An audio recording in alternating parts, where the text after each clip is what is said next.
I make no excuses for my anger with this.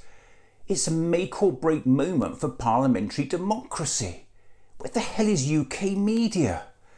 There are two separate issues at stake here which should terrify us all. Firstly, our right to protest. The change to the law which the government's railroading through will substantially undermine the right to protest in England and Wales. The UN High Commissioner for Human Rights has described it as incompatible with the UK's international human rights obligations. We clearly have a problem with human rights law in this country that is making it difficult for us to achieve our objectives. The government doesn't even try to hide it anymore. Second at stake is our precious democratic processes. What the government is planning is an unprecedented abuse of secondary legislation. It's the first time the government has used Henry VIII's powers to reverse the express will of Parliament. Just think about that. What is the point of Parliament if a minister can just ignore the outcome of debates and votes by imposing draconian laws on the public? It's an outrageous and unprecedented abuse of process by a government that's completely out of control.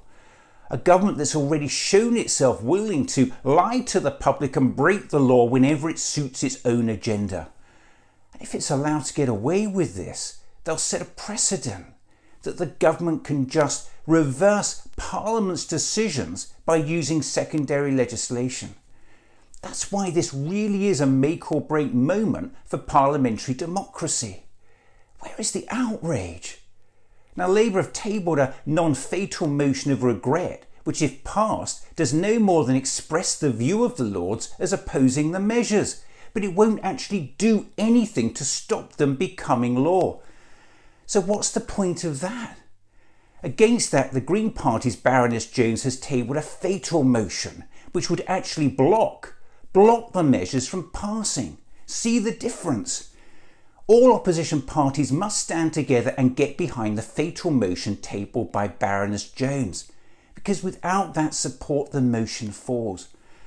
The question is now, will they all step up and do the right thing? And I'm not just talking about the opposition parties here, I'm talking about UK media too.